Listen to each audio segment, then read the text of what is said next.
getting into what came out this week, we'll take a look back on some back issues I picked up over the course of the week. If you watched my video last week, you'll know that I missed out on Future State Gotham number 12, so I was able to go pick that up at my secondary comic book shop over the weekend.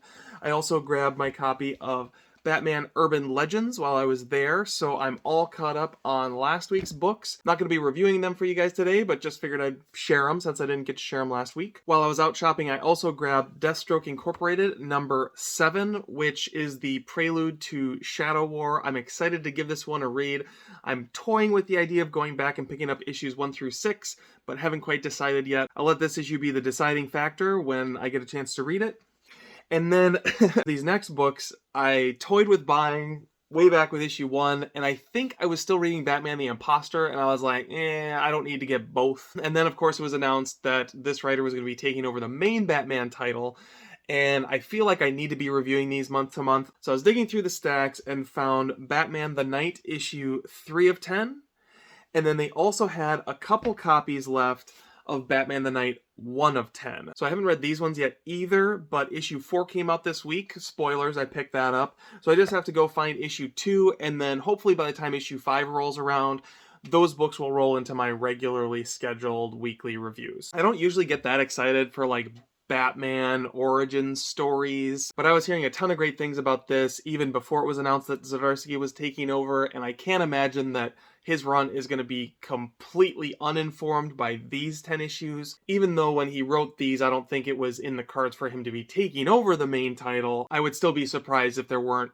some elements that carry forward. So I'll start reading that title month to month starting in May, and you can look forward to those reviews. So on to this week's books. There were 6 titles total that came out. The only one I did not get was the Cliff Chiang Catwoman. I actually thought that was only going to be a 3-issue series, so I grabbed it today, planning on picking up issues 1 and 2 and just getting the whole set at once. But then it looks like it's going to be continuing in August, so I'm not sure how long that's running for, but I decided to wait on it for now since I was picking up back issues for Batman the Knight. My comic book shop has like a zillion copies of all 3 issues, so I'm not too worried about scoring a set at some point. So that left me with 5 books that I picked up this week, 4 of which will be getting reviews today.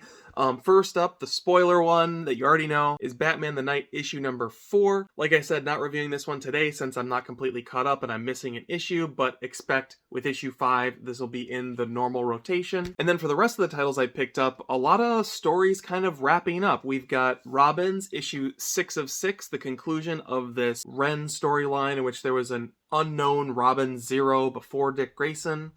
We got Nightwing issue 91, which wraps up the crossover between Nightwing and the Flash. We got Catwoman 42, which is wrapping up the first arc in Tinny Howard's run. I've been kind of up and down on this one, curious to see how it wraps up. And then that just leaves us with World's Finest number 2, which number 1 I was a little bit mixed on. It was super jam-packed with DC characters and ideas, a little bit too much in one issue. It was hard to really focus. Hoping with issue 2 it kind of settles a little bit and I have the chance to kind of absorb what it is that Mark Waid's trying to do with this title. Even if it doesn't, this would still be a pickup for me because I really love Dan Mora's artwork. The way he does Batman, the way he does DC in general is just awesome. Alright, so I'm going to get right into reading my books and let you guys know what happened this week on Batman.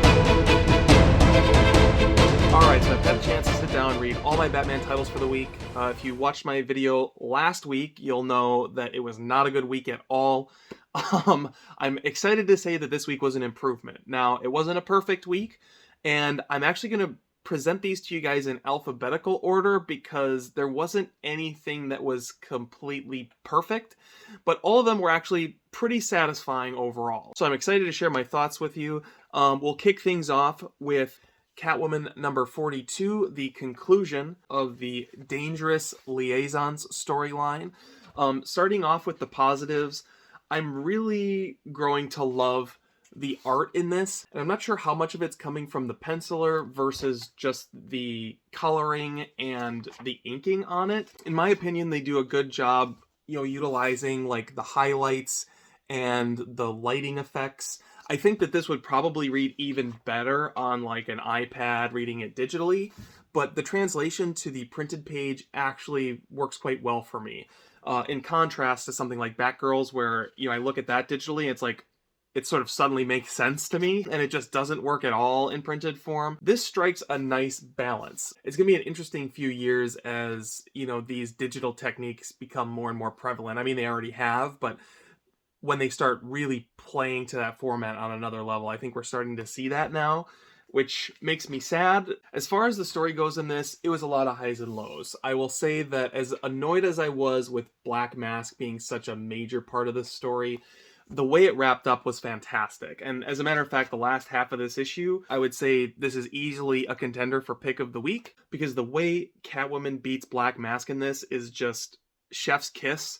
It plays to his greatest weakness and plays to her greatest strength. I don't want to spoil it. I would recommend you go read it because it was clever and felt very Catwoman, which was great. The unevenness of the front half of this book is what really held it back for me. And it mostly just came from a lot of,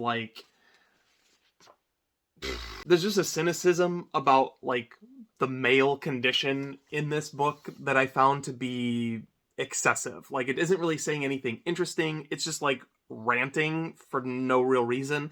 And I mean, obviously there's an element of that to the Catwoman character, and I do appreciate that. I just felt like it kind of went to the point of spiking the ball on a lot of characters that it wasn't necessary to kind of spike the ball on. And all the sort of male shortcomings of the characters around Catwoman sort of in one level or another get conflated with Black Mask, who's like a sociopath.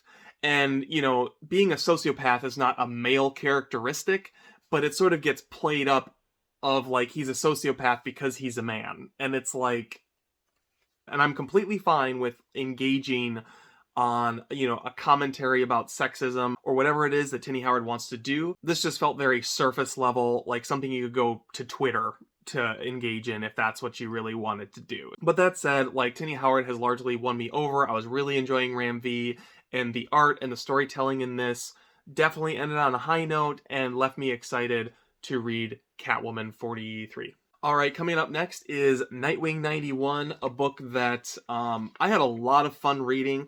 The big holdup, I'll just get it out of the way, was the art. I can't remember if this was the same artist that was on the last issue, because I'm pretty sure last issue was a fill-in artist as well. And I do remember saying that the art largely worked for me that time around. This time, for whatever reason, it didn't. And maybe it's because it was a different fill-in artist, or just something about it didn't click for me this week. I felt like the layouts were largely fine, but nothing really jumped out at me. And the use of comic book micro dots that I think works really well with Bruno Redondo is sort of ineffectively deployed here. I'll see if I can find you guys an example. Yeah, so right here. This artist, really uses black space.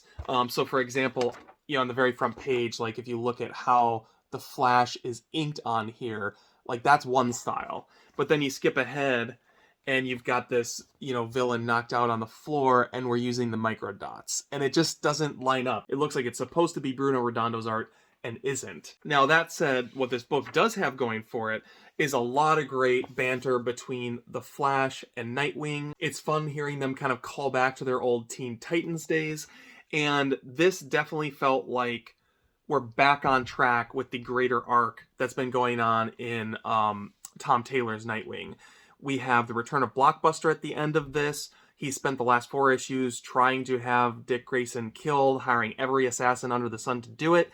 And all of his options have kind of dried up at the end of this. And so now he has to deal with it himself. There's an allusion to Heartless at the end of this, and it really feels like we're building back towards that Zucco Blockbuster dynamic that we kicked off this series with. I mean, gosh, 12 issues ago already? Kind of crazy. I think that while this whole 4-part assassin story has been well-intentioned, it sort of derailed the momentum that had already been derailed by Fear State. And maybe it would have felt less that way if not for that Fear State interruption. But regardless, this made for a great conclusion to the story and left me really excited to read issue 92. Alright, so then the last story that is concluding this week is Robins, part 6 of 6, wrapping up just in time for the next DC round robin. I haven't looked at that one to see what all is on offer there. I feel like it's probably going to end up being another Batman title, so I'll probably end up reading it, but I guess we'll see. This one has largely been a disappointment. I enjoyed kind of midway through as things were ramping up, and then it kind of derailed again. It was just a little too slavish to the story structure, where you have all of these different Robins together, and you spend a lot of pages on separating them out and divvying up the story to each of them individually, as opposed to really just focusing on them as a team. Also, that you could kind of characterize each of them separately, and it just made the whole thing really drag. Now, what I'll say for issue 6 of 6 is, I mean, that has largely passed, right? Because now we're in the final stages. So you've got Batman, you've got the Robins, you've got this new Robin or old Robin, however you want to look at it, all facing off at the end. And I would say it made for a largely satisfying conclusion to this whole story. I was glad that this Robin actually ended up being a real sidekick for Bruce Wayne back in the early days, and you get a full explanation of what that all looked like and how it played out. The cynical side of me thought that they weren't actually going to do that. I just wish that, they had spent more time with her. Like, we really didn't get that much time because we had this whole plot about the VR experience and this other villain and all of the different Robins fighting for page time, and it was just a flawed concept from the start. Maybe it'll read differently in a trade, I don't know. Part of me feels like I should go back and give this a final read through, but I don't know if that would really ultimately help it that much or not. The real proof is going to be is this Robin now done? Are we never going to see this character again? Or is this a character that's going to show up down the road somewhere else? I definitely think there's something compelling that could be done down the road. It's just a question of if they choose to do it or not, or if this was really just a DC round robin one-off, something to print kind of thing. It's just really hard to know based on how this story wrapped up and all the other stuff that DC's kind of got going on right now, because it's a little bit of a cluster. All right, and then the last title of the week, maybe my favorite title? I'm still not sure. Everything had some ups and downs, right? The question is, did World's Finest redeem itself enough for me to go pick up issue 3 next month? I'm happy to say yes. Probably.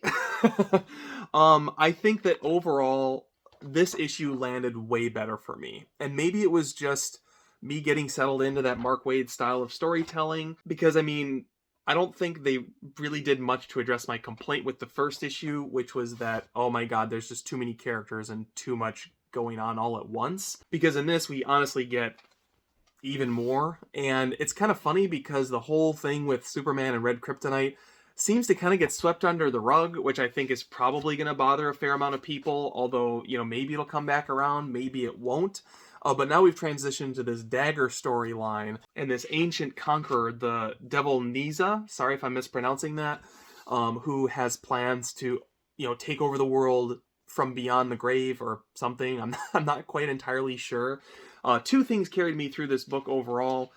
First of all, no big surprise, the art is amazing by Dan Mora. I think the coloring I've gotten used to. I was a little iffy on the coloring first time around, but it's really settled into its own this time. And then the other thing that really carried me through was just the wonderful banter between all of the various characters in this. I can't even list it all, but like every page had something where it was just a great little character moment that made you chuckle. Probably the highlight of the book was the one-off with Robin and Supergirl and some animosity that's been brewing between them. I don't know if they're referencing something specific here or if this is just something that, they're going to slowly build up over the course of this series. But there's just this wonderful moment where they have to team up and they're just frigid with each other. Clearly a reference to something going on between them and the Teen Titans, but, again, I don't know if that's a specific reference or if it's just a general thing that Mark Waid's building up. As I was reading this, I found myself wondering, would I feel differently about this story if it wasn't a Batman, Superman focused World's Finest book? And if it was just straight up the Justice League? Because, there is a heavy Justice League bent. I'm continuing to get vibes of that first story arc from the Batman Superman that Jeff Loeb did back in the day, because there were so many characters getting juggled around in that, so many different DC guest appearances. For whatever reason, it all balanced a lot better for me in this. Again, largely because of the way the characters were written and how they kind of interacted with each other, I thought was great. If you were 100% sold on this book because of the Doom Patrol and because of the Red Kryptonite, I don't know, you might be disappointed by this because both of those elements seem to have been largely sidelined. Only time will tell with issue 3, but for me, World's Finest does continue to be a pickup, and if you were on the fence about the first issue, I would say give it another chance because it was pretty good, I thought. So that about wraps me up. Nothing was quite perfect, but it was a significant improvement over last week. I largely had a good time, although I couldn't quite turn my brain off as I was reading these books. Like, there was just a few glaring things in each of them that held me back from being completely immersed in the DC universe this week. So take that for what it is. For me, the ride is always better than the conclusion. Like, I've always been an Empire Strikes Back guy, more so than a Return of the Jedi guy. Two Towers over Return of the King. So, you know, when all of your books are wrapping up story arcs, that's just kind of bound to happen for me. But if you read any of these books, I would love to know what your thoughts are on them down in the comments below. Be sure to like, comment, subscribe. I hope you guys have a great week in comics, and thanks for watching this video.